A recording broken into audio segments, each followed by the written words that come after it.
Hello प्यारे बच्चों, जय हिंद जय भारत। मैं आपका अपने इस एजुकेशनल चैनल पर स्वागत करता हूं। प्यारे बच्चों, आज हम क्लास 6 के मैथ्स का चैप्टर नंबर 2 क्लास 6 मैथ्स का चैप्टर नंबर 2 आपके सामने लेकर प्रस्तुत हुआ हूं, जिसका नाम है होल नंबर्स। ठीक है, और इस चैप्टर का यह पार्ट 2 है। इससे पहले पार्ट 1 मैं ऑलरेडी अपलोड कर चुका हूँ। अगर आपने नहीं देखा है तो मैंने लिंक डिस्क्रिप्शन बॉक्स में दिया हुआ है। इस वीडियो के अंदर हम मेन टॉपिक करने वाले हैं प्रॉपर्टीज़ ऑफ होल नंबर। ठीक है, अब ऑपरेशन, जब भी हम नंबर्स की बात करते हैं, कैलकुलेशंस का यूज़ करते हैं, तो हमें बहुत सारे ऑपरेशंस देखने को मिलते हैं।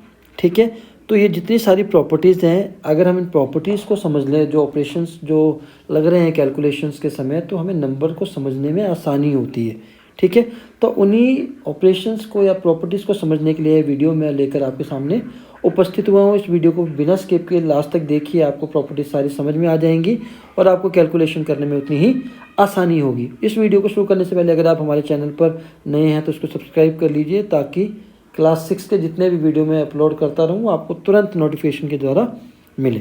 तो आइए शुरू करते हैं। सबसे पहले इसके अंदर कंटेंट क्या है, हम पढ़ने क्या वाले हैं, ये देखते हैं। ठीक है, इसका कंटेंट है, ये जो प्रॉपर्टीज़ हम इसके अंदर पढ़ने वाली, पहली है closure property of addition and multiplication. Second है commutative property of addition and multiplication. Third है associative property of addition and multiplication. Fourth है distributivity of multiplication over addition. Fifth है identity for addition and multiplication. ठीक है, अब आप यहाँ पर एक चीज़ नोटिस करेंगे, यहाँ पर सभी जगह पर एडिशन और मल्टीप्लिकेशन की बात हुई है, कहीं पर भी सब्ट्रैक्शन या डिवीज़न की बात नहीं हुई है। इसका एक रीज़न मैं आपको आगे दूंगा, उसके लिए आपको वीडियो में बने रहना है। तो सबसे पहले अगर हम बात करें क्लोजर प्रॉपर्टी की, क्लोजर प्रॉपर्टी कहता क्या है, इसको ध्यान से समझिए। The sum of any two whole numbers is a whole number and a multiplication of two whole number is also a whole number. Thus we can say that whole numbers are closed under addition and multiplication. अब इसने कहा क्या है कि जब भी हम किन्हीं दो होल नंबर्स का सम करेंगे, ठीक है, तो वो हमेशा क्या आएगा, होल नंबर। यानी यहाँ पर जो W मैंने लिया है वो होल नंबर के लिए लिया है।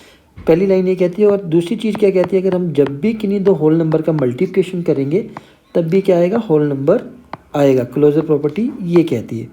ठीक है, फॉर एग्जांपल 8 और 5 दो होल नंबर है, मैंने अगर इसका सम किया 13 आ गया।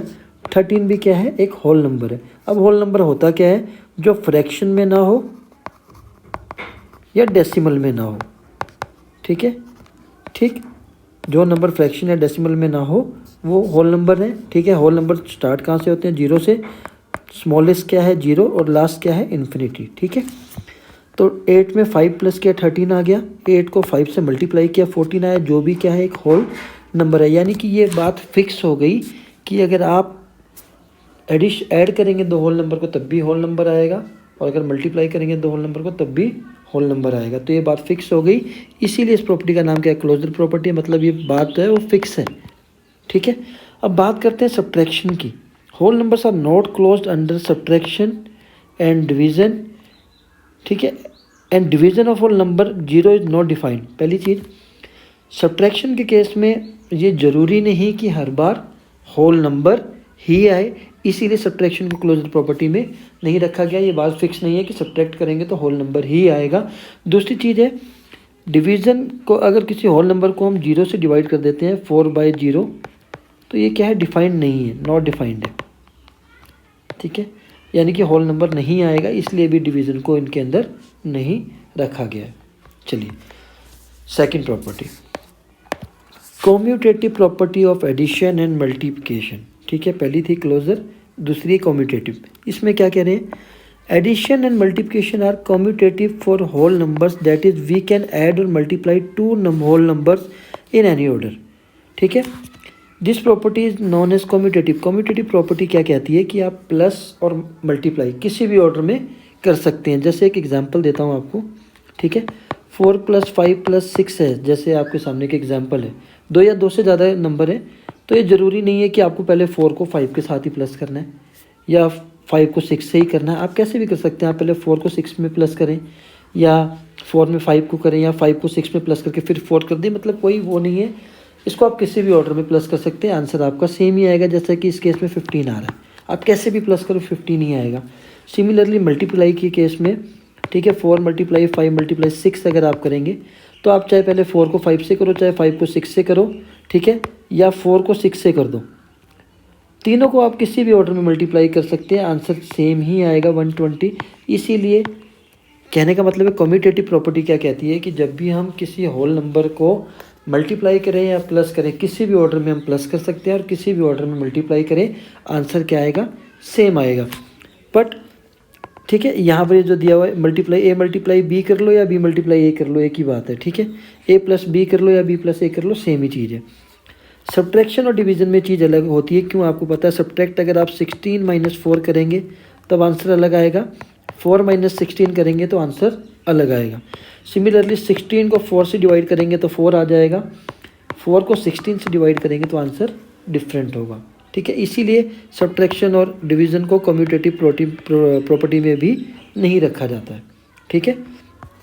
अगला third, associative property of addition and multiplication. यहाँ पर भी एडिशन और मल्टीप्लिकेशन की बात हुई है। Addition and multiplication of associative for whole numbers that is sum और मल्टीप्लिकेशन ऑफ 3 और more than 3 whole numbers remain same on changing the grouping of the number. पीछे वाली बात ही जो मैं मान लीजिए 4 + 5 + 6 की बात कर रहा था, ठीक है। अब इसमें क्या बात हुई है, वहाँ पर तो आपको कहा था कि किसी भी ऑर्डर में प्लस करना है, ठीक है। अब यहाँ कहा है कि ग्रुपिंग भी चेंज कर देंगे तब भी कोई फ़र्क नहीं आता। ग्रुपिंग का कहने का मतलब है जैसे कि ये आपके सामने एक प्लस का मैंने ग्रुपिंग का A + B + C और A + B + C, पहले वाले में B + C का ग्रुप है, फिर A + B का ग्रुप है। ग्रुपिंग चेंज करने से भी आंसर में कोई चेंज नहीं आता। फॉर एग्जांपल 4 + 5 ये वाला ग्रुप कर लीजिए या ये आप ऐसे कर दीजिए। यहाँ पर 4 + 5 का ग्रुप है, यहाँ 5 + 6 का ग्रुप है। आप यहाँ पर प्लस करेंगे तो दोनों ही केस में क्या आएगा, 15 आएगा। सिमिलरली मल्टीप्लाई के केस में भी वही बात आती है। अगर आप 4 × ब्रैकेट में 5 × 6 कर लीजिए, यहाँ पर ग्रुपिंग है 5 और 6 की, या आप 4 और 5 की ग्रुपिंग बनाकर 6 को अलग कर लीजिए, आंसर आपका तब भी सेम आएगा 120 ही। तो ये जो ग्रुपिंग वाली बात है वो कहाँ पर आती है, एसोसिएटिव प्रॉपर्टी के अंदर। आशा करता हूँ आपको समझ में अगर आया तो प्लीज़ लाइक कर दीजिए वीडियो को, ताकि हमें पता चले आपको हमारा कंसेप्ट अच्छा लग रहा है, ठीक है। अब बात करते हैं distributivity of multiplication over addition, ठीक है। डिस्ट्रीब्यूटिव में क्या कहा जाता है, ठीक है। कोई से 3 नंबर ले लीजिए, मान लीजिए A, B और C 3 होल नंबर है, ठीक है। जैसे यहाँ पर मल्टीप्लाई करना है उसका तरीका बताया गया है इसके अंदर कि पहले A को B से कर लीजिए, ठीक है, बीच में प्लस का साइन है, फिर A को C से करना है। तो ये है डिस्ट्रीब्यूटिविटी प्रॉपर्टी। फॉर एक एग्जांपल मान लीजिए 4 × 5 + 6, ठीक है। हम इसको दूसरे तरीके से भी कर सकते हैं, आंसर वही सेम आएगा। लाइक पहले 5 में 6 को प्लस कर दिया, 11 आ गया, 11 को 4 से मल्टीप्लाई किया, 44। ये हमारा सिंपल तरीका है, ठीक है, जैसे हम करेंगे। बट जनरली क्या है, डिस्ट्रीब्यूटिविटी के अकॉर्डिंग क्या है, पहले 4 को 5 से मल्टीप्लाई कर लीजिए, बीच में प्लस का साइन आया, प्लस का साइन एज इट इज़ लगा दिया, फिर 4 को 6 से मल्टीप्लाई कर लीजिए। अब इसको आप सॉल्व कर लीजिए, 4 × 5 = 20, 4 × 6 = 24, इनको प्लस करेंगे तब भी क्या आ जाएगा, 44 आ जाएगा। तो ये हमारी है डिस्ट्रीब्यूटिविटी प्रॉपर्टी, ठीक है। आशा करता हूँ आपको डिस्ट्रीब्यूटिविटी भी समझ में आ गया होगा कि आपको अगर कोई क्वेश्चन ऐसे आता है तो आप इसको सॉल्व कर लीजिए इस तरीके से। नेक्स्ट बात करते हैं identity for addition and multiplication, ठीक है। आइडेंटिटी का कहने का मतलब क्या है, इसको आप ध्यान से समझ लीजिए, ये भी बहुत ईजी है, कुछ भी मुश्किल नहीं है इसके अंदर। 0 is the identity for addition of whole numbers and 1 is the identity of multiplication of whole number, ठीक है। 0 को एडिशन के लिए बोला गया है और 1 को मल्टीप्लिकेशन के लिए बोला गया है। अब इसके पीछे रीज़न आपको मैं एक एग्जांपल से समझाता हूँ। मान लीजिए 3 + 0 करेंगे तब क्या आएगा, 3 आएगा, ठीक है। 4 + 0 करेंगे तब भी क्या आएगा, 4 आएगा। 6 + 0 या 16 + 0 कर लें तब भी क्या आएगा, 16 आएगा, ठीक है। तो यानी कि नंबर की आइडेंटिटी में कोई चेंज नहीं आता, इसीलिए इसको हम क्या कहते हैं, आइडेंटिटी प्रॉपर्टी। सिमिलरली 1 को मल्टीप्लिकेशन में क्यों कहा जाता है, क्योंकि आप किसी भी नंबर को 1 से मल्टीप्लाई करो उसकी आइडेंटिटी में कोई चेंज नहीं आता, चाहे जितना मर्जी बड़ा नंबर हो। अगर आप 1 से मल्टीप्लाई करें तो the number will remain same, उसकी आइडेंटिटी में कोई भी चेंज नहीं आ रहा, इसीलिए इसको आइडेंटिटी प्रॉपर्टी कहा जाता है। 0 को एडिशन के लिए और 1 को मल्टीप्लिकेशन के लिए कहा जाता है। In other word, 0 is the additive identity. It means on adding 0 to a whole number the number does not change. मैंने आपको ऑलरेडी बता दिया, अगर किसी होल नंबर में आप 0 ऐड करेंगे तो नंबर चेंज नहीं होगा।